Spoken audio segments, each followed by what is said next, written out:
आज 9 नवंबर 2025 रविवार और आज मैं मेरा पहला वीडियो शूट कर रहा हूँ। ये वीडियो इंफॉर्मेशन बेस्ड रहने वाला है, जो मैं अंडमान निकोबार ट्रिप पे गया था उसके बेसिस पे।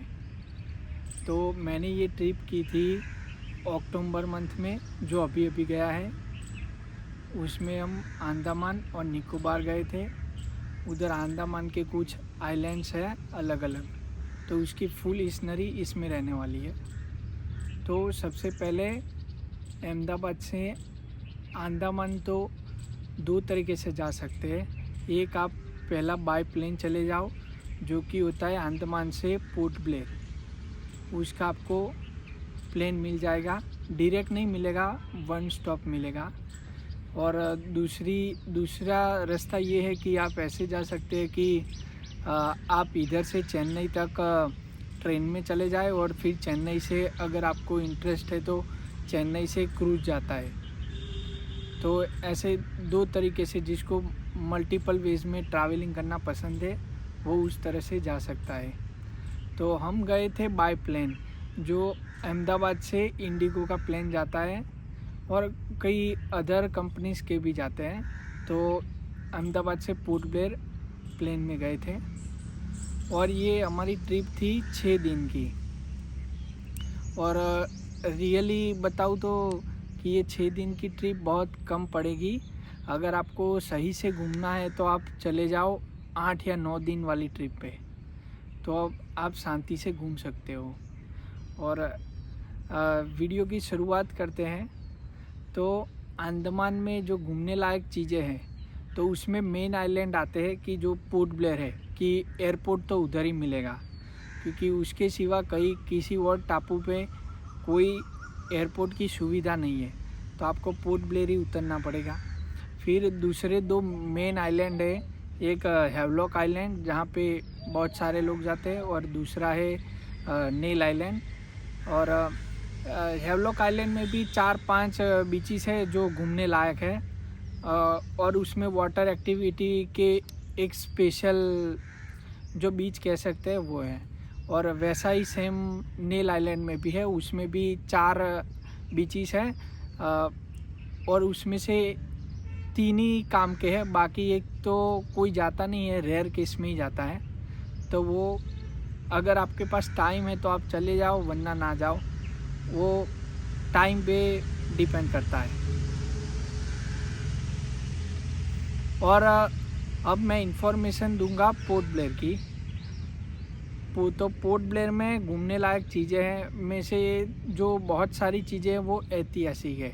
अगर आपको टाइम वेस्ट नहीं करना है और आपको अगर इंटरेस्ट नहीं है ऐतिहासिक हिस्ट्री में या सब स्वतंत्रता सेनानी के बारे में, तो आप उधर मत जाओ, क्योंकि उधर आपका कोई मतलब नहीं है जाने का। उससे बेहतर आप चले जाओ दूसरी जगह घूमने के लिए। तो उसमें सबसे तीन म्यूजियम आते हैं उधर पोर्ट ब्लेयर में घूमने के लिए। और एक मेन है जिसमें हम गए थे, वो है सेल्यूलर जेल।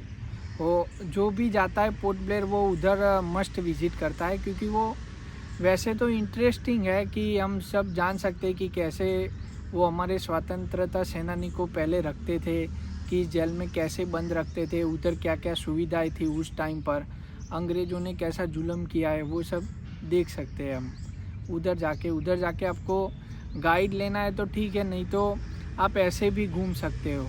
और जो सेल्यूलर जेल है उसकी टिकट आपको पर पर्सन पड़ेगी 30 रुपये, यानी कि 30 रुपीज़ वो पर पर्सन की टिकट है। और उधर आप घूम सकते हो। हमने गाइड नहीं लिया था, तो हमारा वो गाइड का कोई कॉस्ट नहीं है, हमें सिर्फ टिकट लेकर अंदर गए थे और घूमे थे शांति से। तो एक पोर्ट ब्लेयर में पहली जगह हो गई सेल्यूलर जेल। दूसरा एक कोर्बेन्स बीच करके है, तो वो एक सिंपल ही बीच है, पर वो भी आप अपने टाइम से जाओ। और आपको नहीं घूमना है तो मत घूमो, क्योंकि आने वाले 2-3 आइलैंड है, तो उसमें आप बीचेस ही कवर करोगे, तो इधर जाने का कोई फ़ायदा नहीं है। और ये मेन सिटी है, तो आप सिटी देख सकते हो, सिटी टूर कर सकते हो। बाकी 3 म्यूजियम है जो इंटरेस्टिंग है, देखने लायक है। उधर सामुद्रिक जीवन कैसा है, उसके कुछ अवशेष और ये सब आप देख सकते हो उधर पे। और पोर्ट ब्लेयर में अगर कोई गुजराती जा रहा है तो मैं एक आईसी स्पाइसी करके रेस्टोरेंट है, वो अच्छी है, जिसमें हम गए थे और वो बहुत बढ़िया रेस्टोरेंट है, प्योर वेज है। और आप मुझे फॉलो करेंगे तो आपको सिर्फ प्योर वेज वाला ही कंटेंट देखने मिलेगा, कुछ दूसरा नहीं देखने मिलेगा, बराबर। तो आज का ये हमारा पहला वीडियो मैं इधर ही ख़त्म करता हूँ, पूरा करता हूँ, और पार्ट 2 में हम हेवलॉक आइलैंड के बारे में देखेंगे।